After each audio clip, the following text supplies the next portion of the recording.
14 اور 15 شعبان کی درمیانی رات، جس کو ہمارے ہاں عام طور سے شب برات کہا جاتا ہے، اس کے بھی کچھ احکام ہیں۔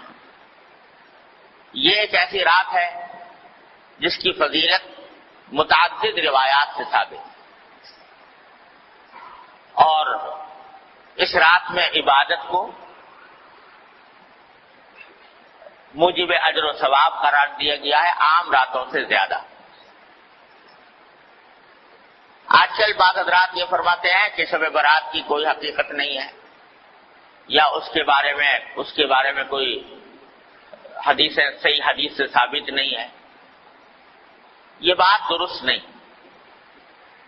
حقیقت میں شب برات کی فضیلت 17 صحابہ کرام رضی اللہ تعالی عنہما سے روایت ہے، 17 صحابہ کرام سے، تو انہوں نے نبی کریم صلی اللہ علیہ وسلم کی طرف سے یہ بیان فرمایا کہ اس رات میں عبادت کرنا فضیلت رکھتا ہے۔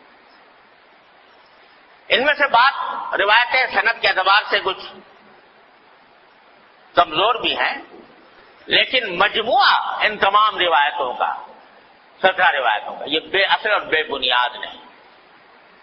اس لیے علماء محققین کا کہنا یہی ہے کہ شب برات یعنی 14 اور 15 کی درمیانی شب یہ خصوصی فضیلت رکھتی ہے، اور اس میں عبادت کا اہتمام کرنا، نمازوں وغیرہ کا، نفلی نمازوں کا، یہ مسلمانوں کو اس کا اہتمام کرنا چاہیے۔ اور اس میں بعض روایتوں سے معلوم ہوتا ہے کہ اللہ تبارک و تعالیٰ کا منادی اس رات میں آواز لگاتا ہے کہ الا هل من مستغفر فاغفر له، سنو کیا کوئی ہے جو اپنے گناہوں کی مغفرت مانگنے والا ہو اور میں اس کی مغفرت کروں۔ هل من مبتلا فاعافیہ، ہے کوئی مبتلا مصیبت، مشکلوں میں مبتلا، جس کی مصیبت کو میں عافیت سے تبدیل کروں۔ یہ ساری رات اللہ تبارک و تعالیٰ کی طرف سے اعلان ہوتا رہتا ہے۔ لہذا اس رات میں جاگنا اور عبادت کرنا یہ عام راتوں سے زیادہ فضیلت کا سبب ہے۔ دعائیں کرنا بشرطے کہ وہ عبادت اسی طرح کی جائے جس طرح جناب نبی کریم سرور دو عالم صلی اللہ علیہ وسلم نے فرمائی، اس میں بھی اپنی طرف سے کوئی اضافہ نہ ہو۔ جیسا ابھی میں نے بتایا، مثالیں دی آپ کو کہ اپنی طرف سے اضافہ کوئی شریعت میں مقبول نہیں۔ کل محدثۃ بدعہ وکل بدعۃ ضلالہ، ہر نئی بات جو انسان دین میں پیدا کرے وہ بدعت ہے، اور ہر بدعت گمراہی۔ تو شیطان تو انسان کے پیچھے لگا ہوا ہی ہے، اسے دیکھا کہ یہ رات فضیلت والی آنے والی ہے، تو اس فضیلت والی رات میں مسلمان متوجہ ہوں گے، اللہ تعالیٰ کی طرف رجوع کریں گے، عبادتیں کریں گے، دعائیں مانگیں گے، تو میرا تو گھاٹا ہو گیا۔ لہذا اس نے ایسے ایسے طریقے ایجاد کروا دیے کہ لوگ جو ہیں عبادت سے ہٹ کر ان طریقوں میں لگ جائیں، اور ان کی وجہ سے اس رات سے جو فائدہ اٹھایا جا سکتا تھا وہ نہ اٹھاتا۔ کیا سے طریقے گڑھ لیے کہ بھائی نماز پڑھو یا نہ پڑھو، شب برات کا حلوہ ضرور پکاؤ۔ وہ نماز پڑھو یا نہ پڑھو، عبادت کرو یا نہ کرو، لیکن حلوہ پکانا ضروری فرض۔ اگر کوئی نہ پکائے تو قابل ملامت ہے، لے بھائی اس کے گھر تو شب برات کا حلوہ بھی نہیں پکتا، یہ بڑا وہابی ہے، یہ جو ہے ایسا کنجوس ہے، بخیل ہے کہ اس کے گھر میں حلوہ ہی نہیں پکتا۔ اب کوئی خدا کا بندہ پوچھے کہ بھئی حلوے کا کہیں ذکر قرآن میں، حدیث میں، صحابہ کرام کے تعامل میں کہیں ہے کہ کہ بھائی شب برات کے دن حلوہ پکنا چاہیے.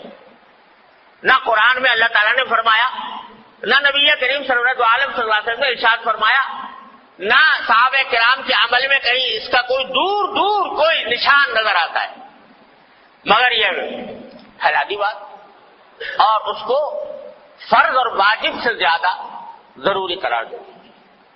کوئی پوچھے بھائی حلوہ نہ پکاؤ یہ بدعت ہے، ارے بھائی حلوہ پکانے میں کیا ہے؟ حلوہ کوئی حرام چیز ہے؟ تو یہ جواب، ارے بھائی حلوہ حرام کوئی چیز نہیں، روز پکاؤ، لیکن شب برات کو خاص طور پر حلوے کے لیے مخصوص کر لینا اور اس کو فرض قرار دینا اور واجب قرار دینا، کوئی نہ پکائے تو ملامت کرنا، یہ اپنی طرف سے دین میں اضافہ ہے جو اللہ تعالیٰ کو گوارا نہیں. تو ایک تو یہ شگوفہ چھوڑ دیا شیطان نے. دوسرا اس سے زیادہ خراب کہ بھائی شب برات میں آتش بازی ہونی چاہیے، الیاذ باللہ العلی. اس میں لاکھوں روپیہ آگ میں جلا دیا آتش بازی کرنے سے. آتش بازی ہو رہی ہے اور آپ جانتے ہو کہ اس آتش بازی نے جانے کتنے بے گناہوں کی جان لی ہے. بوری بازار کراچی کا آج بھی گواہ ہے اسی شب برات کی آتش بازی کی ہلاکتوں کا گواہ ہے کہ کس طرح پورا کا پورا بازار جو ہے وہ نظر آتش ہو گیا، جل کر بھسم ہو گیا. اب یہ بھی وہ بات ہے کہ نہ قرآن میں، نہ حدیث میں، نہ صحابہ کرام کے تعامل میں، نہ بزرگان دین کی وصیتوں میں کہیں بھی نہیں اپنی طرف سے شب برات کے ساتھ آتش بازی کا شگوفہ چھوڑ دیا. یہ شیطان حلوہ پکانا تو چلو بھائی عام دنوں میں جائز تھا، حلال تھا. یہ آتش بازی جو ہے تو عام دنوں میں بھی اس طرح آتش بازی کرنا کہ جس میں پیسے کا ضیاع ہو، جس میں جانیں ضائع ہونے کا اندیشہ ہو، یہ تو عام دنوں میں بھی حرام ہے. تو اس مبارک رات میں جس میں اللہ تعالیٰ گناہوں کی مغفرت مانگنے کو فرما رہے ہیں، جس میں دعائیں مانگنے کے فرما رہے ہیں، اس میں یہ کام کرنا تو اتنی بڑی بری بات ہے. تو یہ چھوڑ دیں. تیسرا یہ کہ بھائی یہ راتیں جو ہوتی ہیں جس میں جاگنے کا حکم دیا گیا ہے عبادتوں کا، اس کا اصل طریقہ یہ ہے کہ آدمی براہ راست اپنے پروردگار کے ساتھ رابطہ اور رشتہ قائم کرے، تنہائی میں، خلوت میں اللہ تبارک و تعالیٰ کی بارگاہ میں حاضر ہو، وہ ہو اور اس کا اللہ ہو، اور وہ اس میں عبادت بھی کرے، سجدے بھی کرے، دعائیں بھی مانگے، تلاوت بھی کرے. جتنا آدمی خلوت میں، تنہائی میں اللہ تبارک و تعالیٰ کی عبادت کرے گا، اتنا ہی اللہ کے ساتھ مضبوط تعلق پیدا ہوگا، اتنا ہی اجر و ثواب ملے گا، اتنی دعائیں انشاءاللہ قبول ہوں گی. لیکن بعض اوقات یہ بھی ایک قصہ کھڑا ہو گیا کہ اس میں جلسوں کا سلسلہ شروع ہو گیا، جلسے ہو رہے، راتیں جو ہیں وہ جلسے کی انتظامات ہی میں صرف ہو رہی، کھانے پک رہے ہیں، دیگیں چڑھ رہی ہیں، دعوتیں ہو رہی ہیں. تو نتیجہ یہ کہ وہ اوقات جن کا لمحہ لمحہ قیمتی تھا وہ جلسوں کے انتظامات میں صرف ہو رہا ہے، دیگیں چڑھ رہی ہیں، کھانا پک رہا ہے اور لوگ دعوتیں کر رہے ہیں.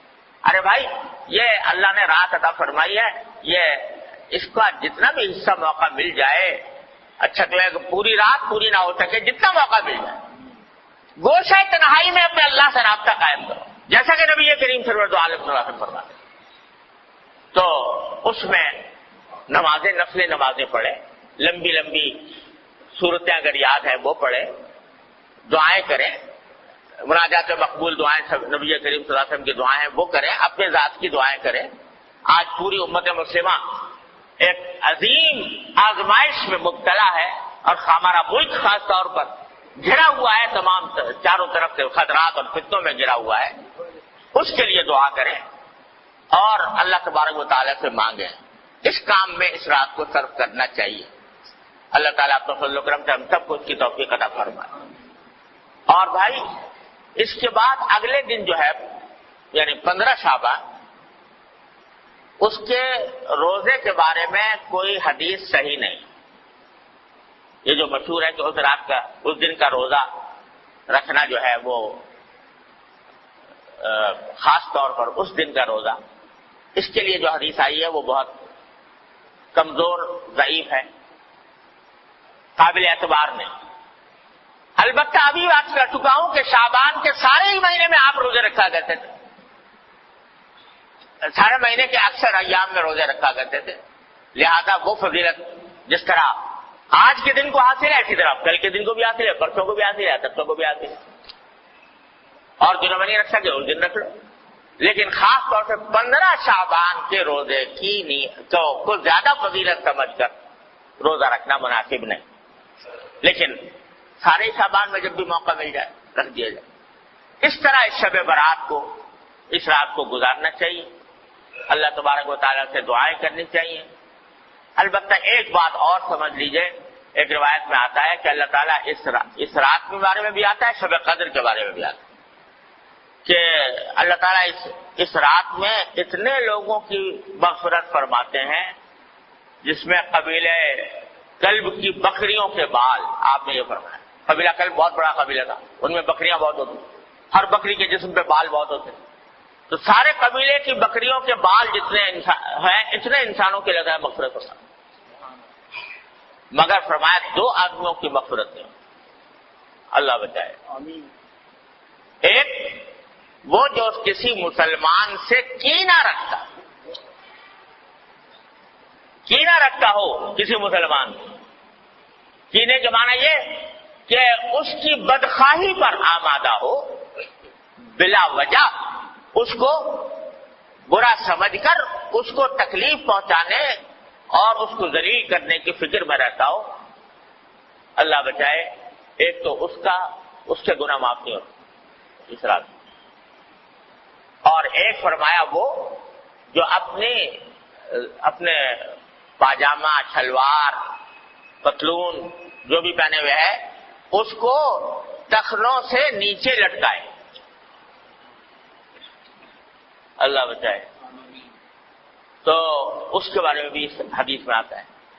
لہذا اس کا اہتمام کرنا چاہیے، ہمیشہ ہی کرنا چاہیے کہ اللہ تعالیٰ کسی مسلمان کے خلاف دل میں کینہ رکھنے سے محفوظ رکھے. ارے بھائی، کوئی اگر کسی سے کوئی غلطی ہوئی ہے تو اس غلطی کو اس سے بتا دو، معاملہ صاف کر لو.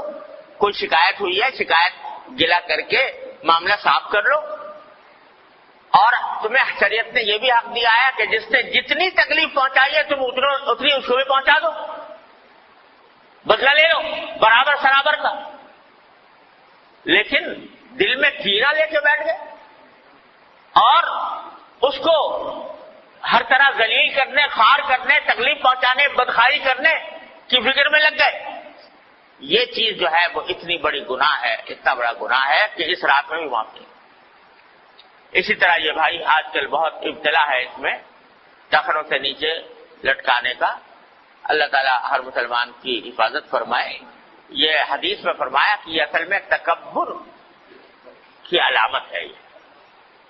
اور تکبر ایسی چیز ہے جو اللہ تبارک و تعالیٰ تکبر کو کسی قیمت پر برداشت نہیں کرتا. فرمایا الکبریاء ردائی فمن نازعتہ قسمت او کما قال صلی اللہ علیہ وسلم، کہ بڑائی تو میری صفت ہے، میری چادر ہے. جو کوئی مجھ سے اس میں جھگڑنا چاہے گا اس کی گردن توڑ دوں.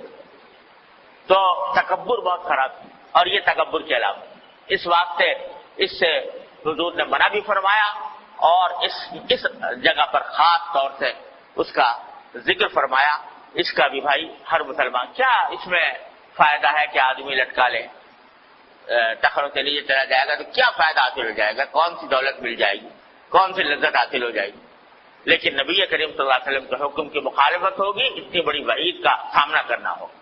اللہ تبارک و تعالیٰ اپنے فضل و کرم سے، اپنی رحمت سے ہمیں اس رات سے صحیح فائدہ اٹھانے کی توفیق عطا فرمائے اور اس میں اللہ تعالیٰ کی رحمتیں اور برکتیں جمع کرنے کی توفیق عطا فرمائے اور اپنے غضب اور اپنی ناراضی کے اسباب سے ہماری حفاظت فرمائے. ہاں بھائی یہ بات بھی رہ گئی کہ شب برات میں قبرستان جانے کا مسئلہ. ایک مرتبہ ایک روایت میں آتا ہے کہ ساری حیات طیبہ میں رسول کریم صلی اللہ علیہ وسلم ایک رات، ایک روایت میں ہے، وہ سندن اتنی زیادہ مضبوط بھی نہیں ہے، لیکن بہرحال اس میں آتا ہے کہ آپ جنت البقیع تشریف لے گئے اور وہاں پر دعائیں فرمائیں، قبلہ رو ہو کر دعائیں فرمائیں. لیکن یہ ساری زندگی میں ایک ہی مرتبہ یہ واقعہ ہے، آگے پیچھے ہر سال جانے کا کوئی معمول نہیں تھا. لہذا اگر کوئی شخص جائے اس نیت سے کہ ایک مرتبہ حضور تشریف لے گا میں بھی چلا جاتا ہوں تو کوئی حرج نہیں، لیکن اس کو ایک مستقل سنت قرار دینا کہ ہر سال جانا ضروری ہے، یہ سمجھنا درست نہیں. اس طرح اگر کوئی شخص اگر جا کر اپنے مردوں کے حق میں دعائیں کرے، اپنے حق میں دعائیں کرے تو اس میں کوئی مذائقہ بھی نہیں. نہ موم بتی نہ اگربتی، سب ایمان کا نور چاہیے، موم بتیوں اگربتیوں کا نور. وآخر دعوانا الحمدللہ رب العالمین. آج کی جو رات ہے جس کو لیلۃ النصف من شعبان کہتے ہیں، مشہور ہے کہ اس رات میں سال بھر کے آجال لکھے جاتے اور ارزاق لکھے جاتے اور آنے والوں کے اور جانے والوں کے اور تکلیفوں کے اور راحتوں کے فیصلے ہوتے ہیں. اس میں طرفین کے علماء ہیں، کچھ علماء ایسے ہیں جو اس کو بالکل دروغ قرار دیتے کہ یہ جھوٹی روایت ہے، کہ کوئی حقیقت نہیں. اور ان کے متبعین میں سے بعض لوگ ہیں جو لوگوں کو اس رات کی عبادت سے منع کرتے یا اس دن کے روزے سے منع کرتے ہیں. درست بات یہ ہے کہ یہ رات ثابت ہے اور اس کے ثبوت کی 3 دلیلیں ہیں. ایک تو یہ کہ 1400 سال سے اسلام اور اسلامی کتابوں کے اندر اس کا ذکر خیر ملتا ہے. فقہائے کرام نے لیلۃ النصف من شعبان ہدایہ کے اندر موجود ہے، متبرک راتوں میں سے اس کو گنا ہے. کس چیز کا تبرک ہے پھر؟ اور لوگ ہڑبونگ مچاتے اور مسجدوں میں نعرے لگاتے اور جشن کرتے اور قبرستانوں کی صفائی ہو رہی ہے. بدعتی اور دوسرے عناصر انہیں دیکھ کر کے بعض بزرگوں نے شاید اس خیال سے کہ کئی بدعت سے جان چھوٹے، لیکن یہ کہ اگر کوئی شخص چھرا غلط استعمال کر لے تو اس کا یہ مطلب ہے کہ اس سے پھل بھی نہ کاٹا جائے، گوشت بھی نہ کاٹا جائے اور چھرے کو گھر سے مارکیٹ سے باہر نکالا جائے. یہ کوئی طریقہ ہے کیا؟ دوسری بات یہ ہے کہ ہمارے ہندوستان کے بڑے علماء میں حضرت مولانا انور شاہ کشمیری دارالعلوم دیوبند کے صدر المدرسین، آیت من آیات اللہ، انہوں نے شرح ترمذی کے اندر لکھا ہے کہ اس رات کی فضیلت میں احادیث آئی ہے، روایات ہے، وَلَهَا فَضْلٌ کبیر، بہت بڑی فضیلت ہے. اور تیسری بات یہ کہ بلاد عرب کے انور شاہ شیخ زید الکوثری رحمت اللہ علیہ، جو حضرت شاہ صاحب کے پائے کے بزرگ عالم گزرے ہیں، انہوں نے اپنے مقالات میں 2 مقالے رکھے ہیں، فضیلت لیلۃ النصف من شعبان، اور بڑے بڑے اکابر محدثین کی عبارتیں نقل کی اور فرمایا کہ اس میں 8 حدیثیں ہیں، 5 واقعی کمزور ہے لیکن 3 حدیثیں بالکل صحیح ہیں، جن سے رات کی فضیلت اور دن کے روزے کا استحباب معلوم ہوتا ہے.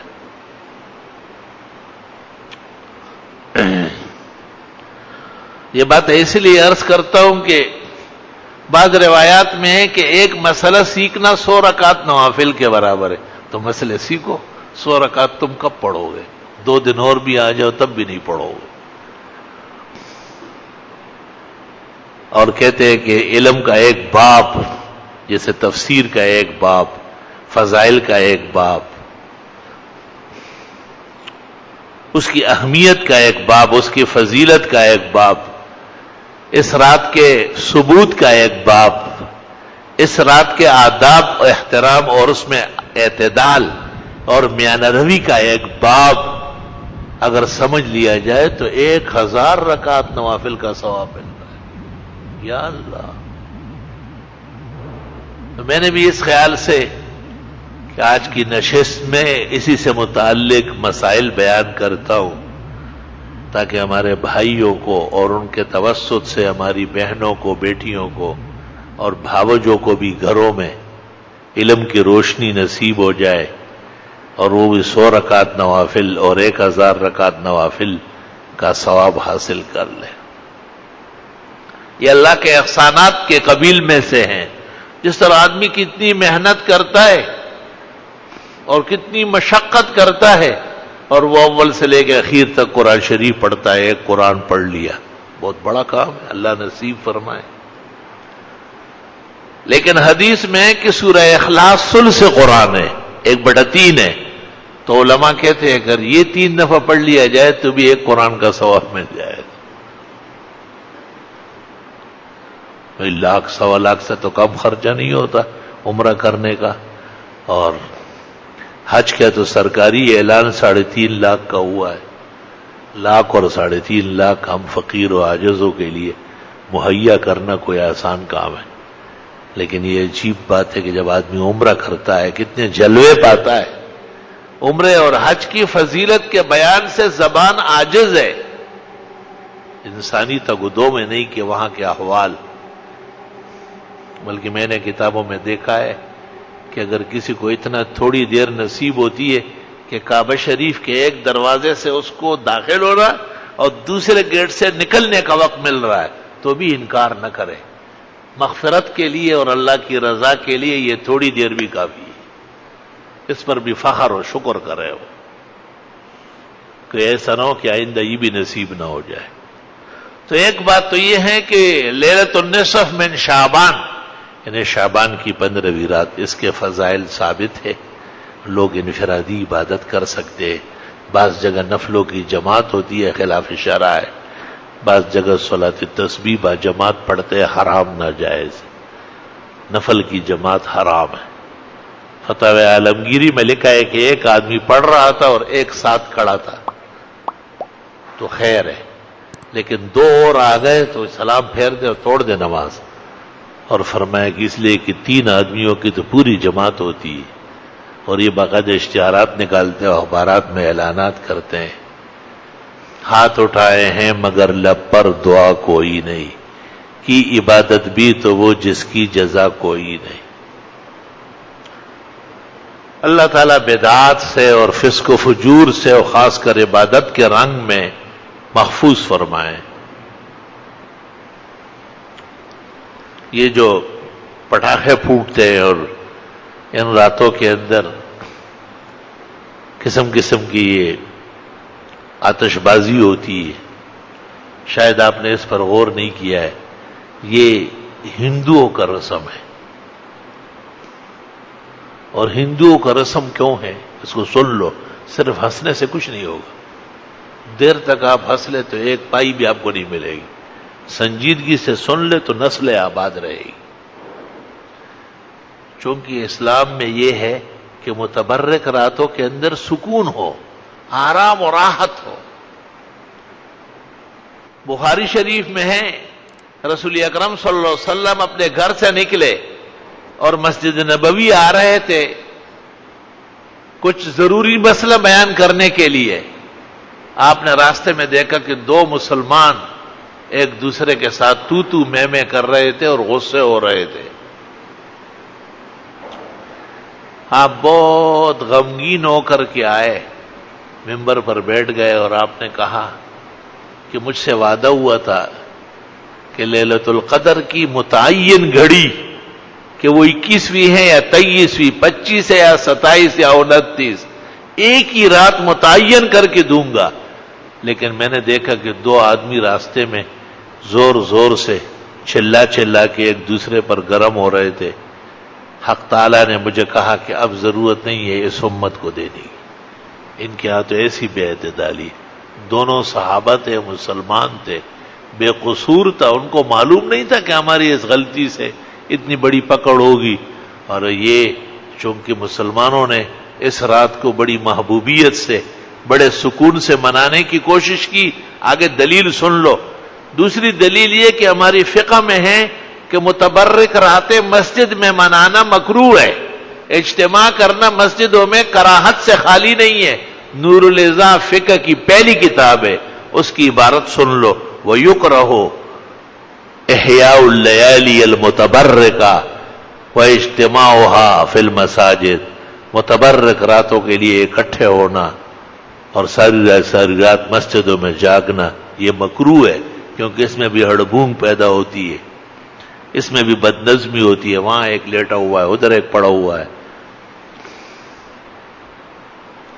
چونکہ مسلمانوں کے ہاں متبرک راتوں کے اندر بڑا سکون، بڑی راحت اور بڑا وقار کے ساتھ راتیں منائی جاتی تھی، اس واسطے ہندوؤں نے پٹاخے پھوٹنا اور شرشریاں چھوڑنا اور آگ برسانا شروع کیا تاکہ ان کی راتوں کی فضیلتیں ختم ہو جائے۔ ملک آزاد ہو گیا لیکن نظریہ آزاد نہیں ہوا، جتھے دیکھو تھی اوتھے انکل ہوتی، جہاں تھے وہی چلتا ہے۔ ہمارے مسلمان بھائی غلطی سے کر رہے ہیں، نہ وہ ہندو ہیں، وہ ہندوؤں پہ لعنت بیچتے ہیں، لیکن انہیں سمجھانے کی ضرورت ہے۔ حدیث شریف میں لوگ زبردست سونے کے اور یاقوت و مرجان کے کان ہیں، معدنیات کے خزانے ہیں، کاش کہ ان کو دین سمجھا دیا جائے۔ اس لیے فرمایا کہ ایک مسئلہ سیکھنا 100 رکعت نوافل کے برابر ہے، اور علم کا ایک باب پڑھنا 1000 رکعت نوافل سے افضل ہے۔ بہت سارے لوگ کہتے ہیں کہ جی گھروں میں اتنا ماحول مہیا نہیں ہے، تو گھر تو آپ کا ہے، گھر میں تو آپ اور آپ کے بال بچے رہتے ہیں۔ اپنے گھر میں جیسے آپ نے ٹی وی کی جگہ بنائی ہے، اس طرح آپ نماز کی جگہ بنا لیں، اور وہاں گھر کی بیویاں نماز پڑھے، چھوٹے بچے قرآن شریف وہیں پڑھے۔ اس کا یہ فائدہ ہے کہ پیشاب کرنے والے بچے وہاں نہیں پہنچیں گے، تو تختہ پوش رکھ لے۔ پرانے زمانے میں چبوترا بنتا تھا جس کو صوفہ کہتے ہیں، پیغمبر کی مسجد کے ساتھ بھی ایک اونچی جگہ بنی تھی، اس کو صوفہ، جس کو اردو کے اندر چبوترا کہتے ہیں اور پشتوں میں دن گاچا کہتے ہیں، تاکہ گھر کی مرغیاں وہاں جا کے بیٹ نہ کرے، چھوٹے بچے رینگتے وہاں جا کے پیشاب نہ کرے، تو گھر کے اندر عبادت کی جگہ تو ہونا چاہیے۔ قرآن کریم سورۃ یونس میں ہے کہ حضرت موسیٰ علیہ السلام نے فرعون کے مقابلے میں بنی اسرائیل کو کہا تھا کہ اپنے گھروں کے اندر نماز کی جگہ بنا لو۔ علماء دین کہتے ہیں کہ فرعون ان کو باہر مسجد نہیں بننے دیتا اور نہ مسجد میں نماز پڑھنے دیتا، تو حضرت موسیٰ علیہ السلام نے کہا کہ اپنے گھروں کو ایسا بنا لو جس میں عبادت کرنا آسان ہو۔ 15 شعبان، جس کو لیلۃ البراءت اور شب براءت کہا جاتا ہے، احادیث میں شعبان کی اہمیت ہے، اس اعتبار سے کہ رسول اکرم صلی اللہ علیہ وسلم رمضان المبارک کے علاوہ سب سے زیادہ جو روزے رکھتے وہ شعبان میں رکھتے تھے۔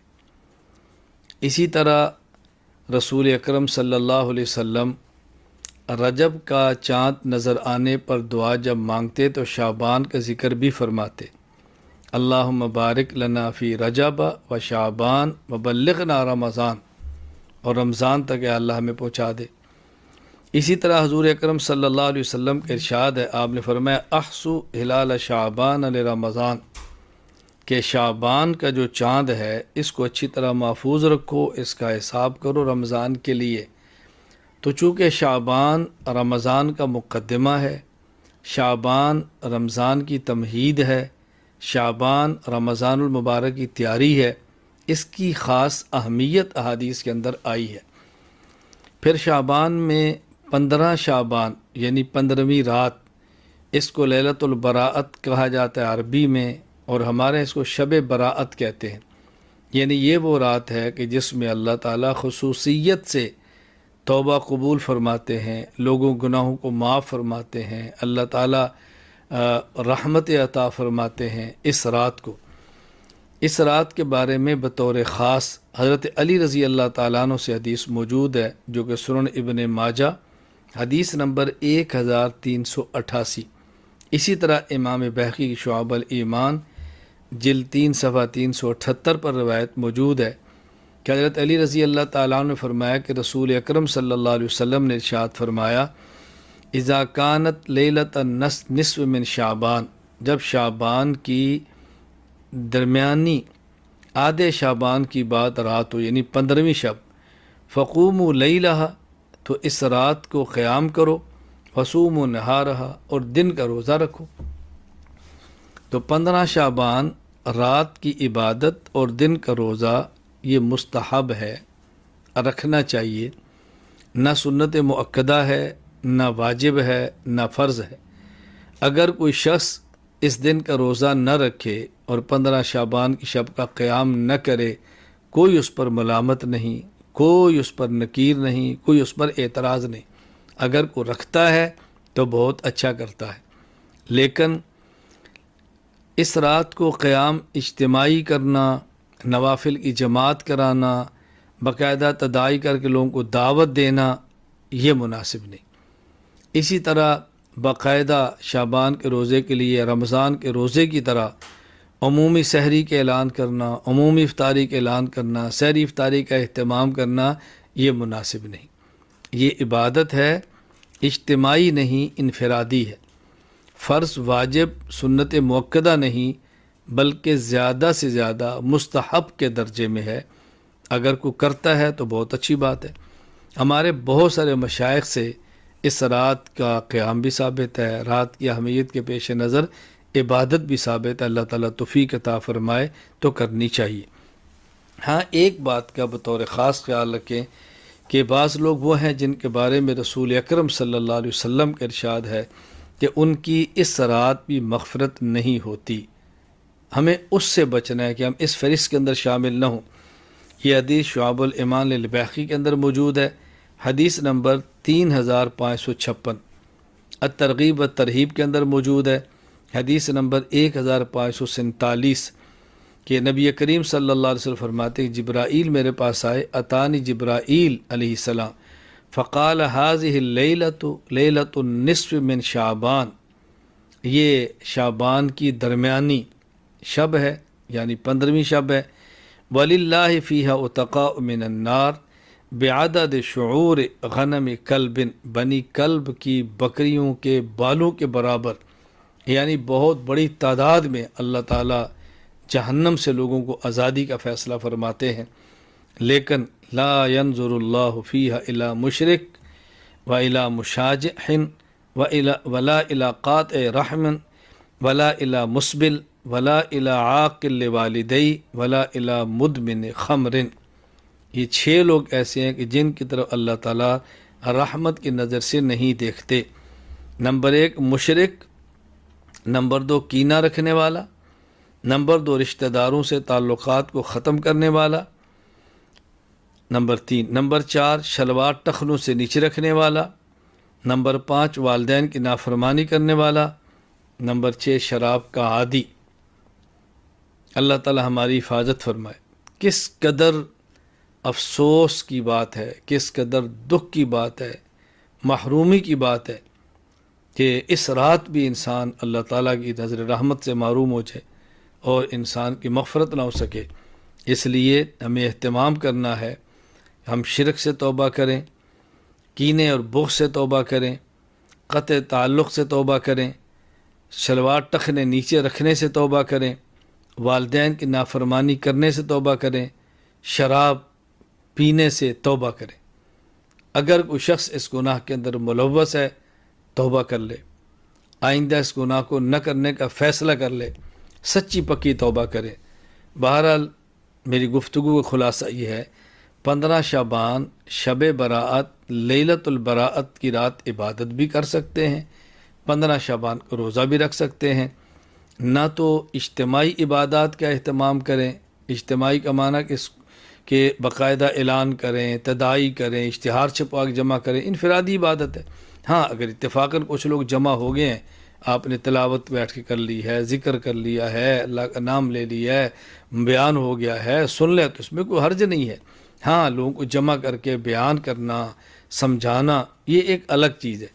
تو عبادت کرنے میں حرج نہیں ہے، مستحب ہے، کرنی چاہیے، لیکن اس کو ضروری نہ سمجھیں، خاص کھانے نہ پکائیں اور جو عبادت کا اہتمام نہیں کرتا اس کو مجرم نہ سمجھیں، غلط نگاہ سے نہ دیکھیں، اور توبہ کا بہت زیادہ اہتمام کریں۔ اللہ تعالی ہمیں اس رات کا اہتمام، اللہ تعالیٰ اس رات کی عبادت، اس رات کا قیام کرنے کی توفیق دے، اور اللہ تعالیٰ 15 شعبان کے روزے کی توفیق عطا فرمائے۔ ہاں یہ کر لیں کہ سب سے بہترین بات عشاء کی نماز جماعت کے ساتھ پڑھیں، اس کے بعد کوئی گناہ نہ کریں، کچھ تلاوت کریں، ذکر کریں اور سو جائیں۔ صبح اٹھ کے تہجد پڑھیں، پھر وطر پڑھیں، اور یوں فجر کی نماز تک خود کو اعمال کے اندر مشغول رکھیں، جماعت کے ساتھ عشاء کی نماز، جماعت کے ساتھ فجر کی نماز۔ انشاءاللہ اللہ تعالیٰ کی ذات سے امید ہے اللہ تعالیٰ پوری رات اجر اور عبادت کے اندر شمار فرمائیں گے۔ شعبان المعظم کی 15ویں کو عبادت کا اہتمام شریعت میں ملتا ہے۔ رسول اللہ صلی اللہ علیہ وسلم، صحابہ کرام سے یہ عبادت کا اہتمام منقول ہے، لیکن ایک بات ذہن میں رکھیں، حضور اقدس صلی اللہ علیہ وسلم نے اس رات کی فضیلت بتائی ہے، اس کی کوئی خاص عبادت کا طریقہ نہیں بتایا۔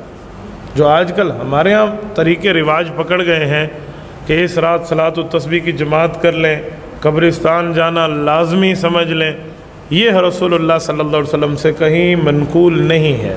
عبادت ہے، انفرادی ہے، روزہ ہے، انفرادی ہے، نوافل ہیں، آئندہ سے زیادہ پڑھنا شروع کر دیں، تسبیحات ہیں، زیادہ پڑھنا شروع کر دیں، یہ تو ثابت ہے۔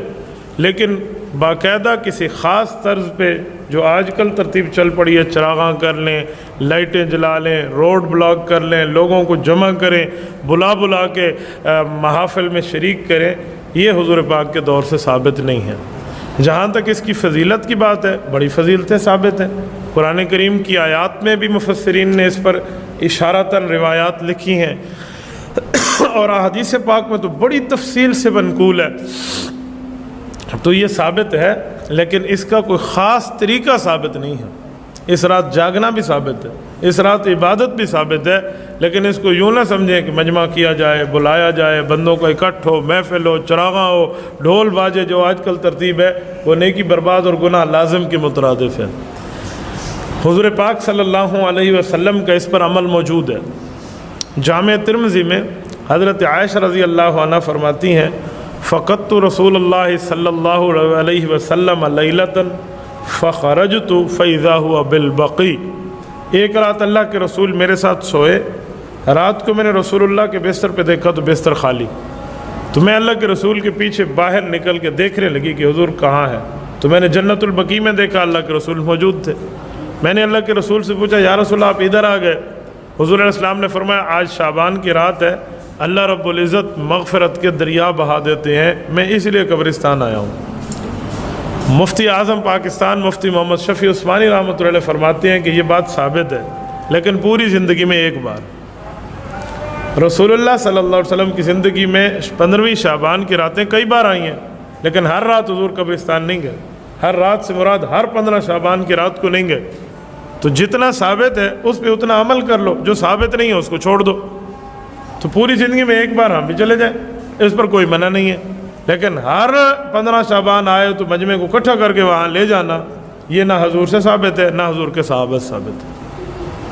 جتنا ثابت ہے نا اتنا ہی بندہ عمل کرے، اور جتنا ثابت نہیں ہے اس کو چھوڑ دے۔ ایک بات مزید حدیث پاک میں ہے، رسول اللہ صلی اللہ علیہ وسلم فرماتے ہیں کہ بنو کلب ایک قبیلہ ہے۔ بنو کلب وہ قبیلہ ہے جس کی بکریاں بہت زیادہ مشہور ہوتی تھی کہ یہ قبیلہ اپنے پاس بکریاں پالتا ہے اور رکھتا ہے۔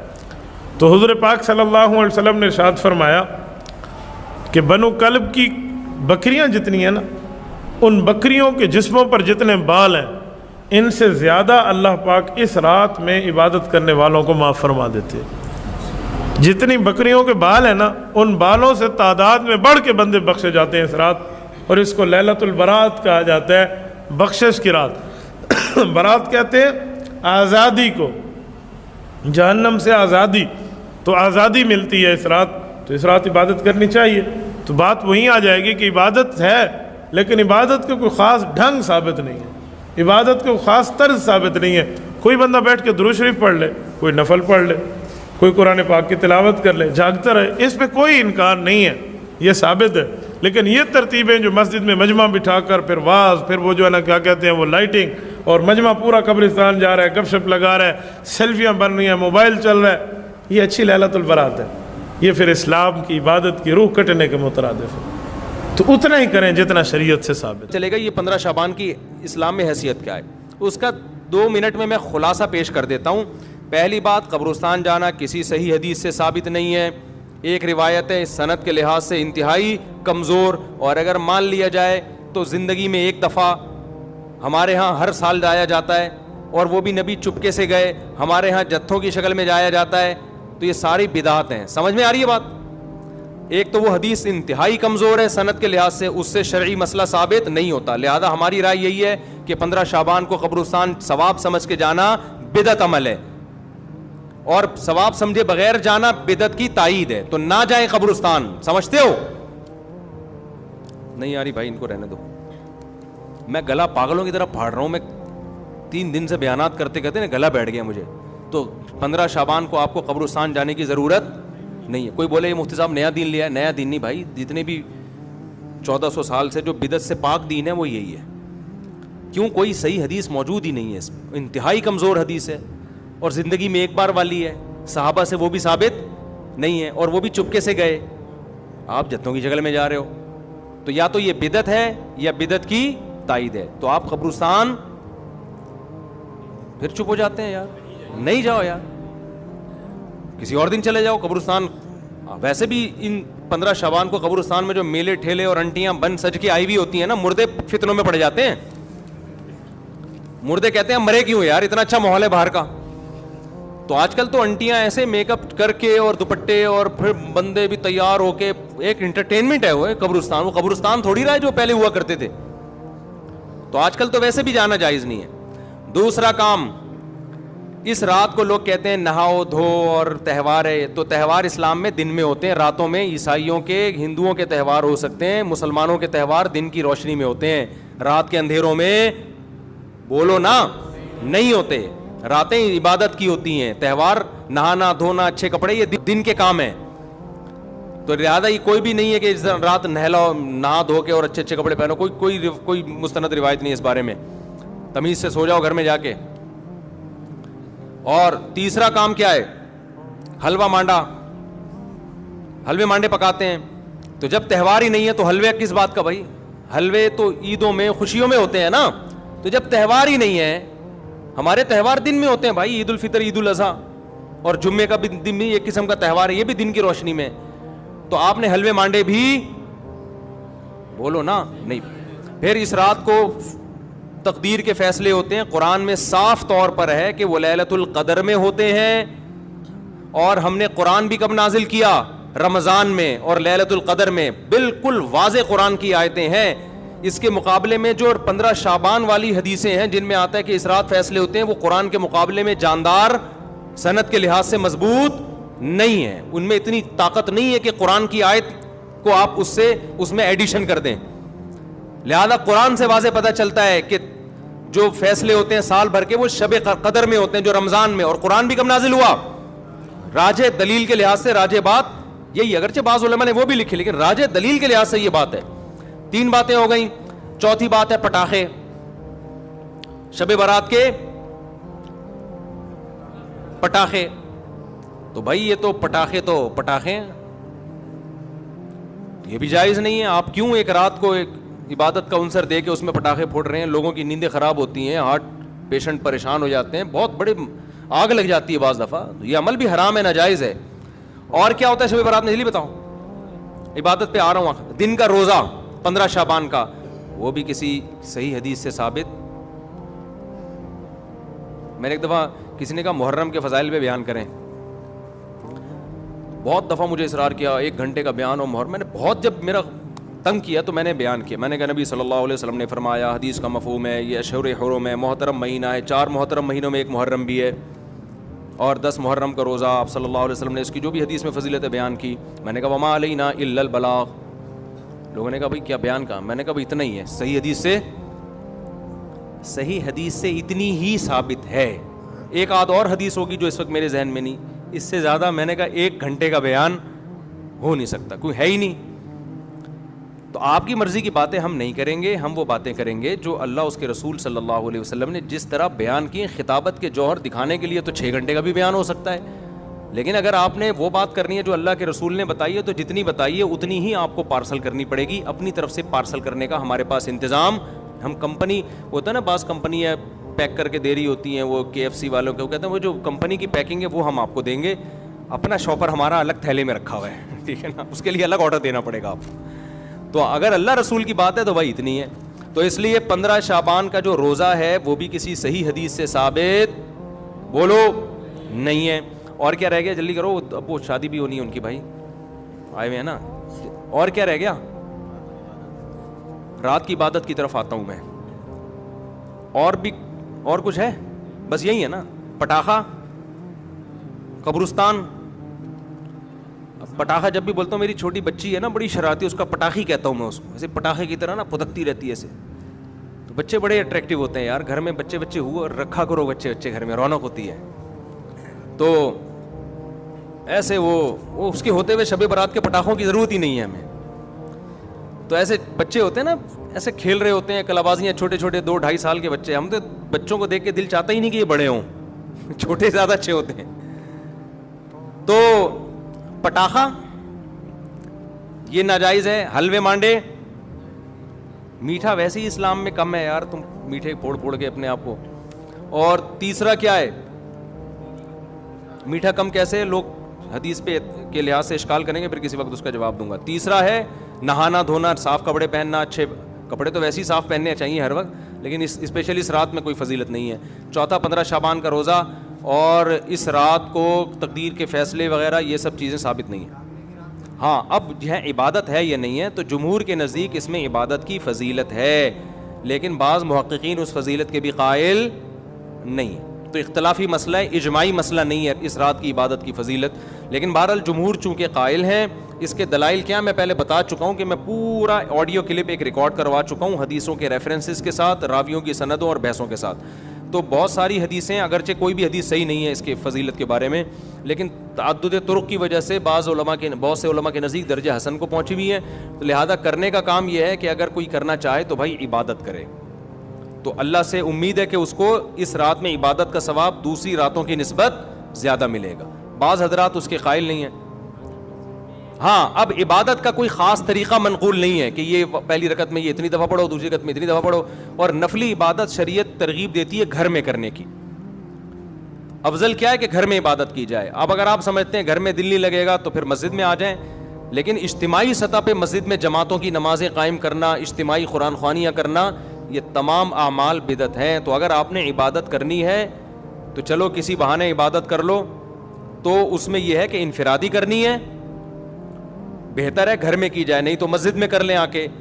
اور کوئی خاص طریقے کی عبادت نہیں کرنی. تلاوت ہے, دعائیں ہیں, ذکر ہے, نماز ہے, بس جیسے عام طریقے سے پڑھتے ہیں اسی طریقے سے کریں. سمجھ رہے ہو کہ نہیں سمجھ رہے؟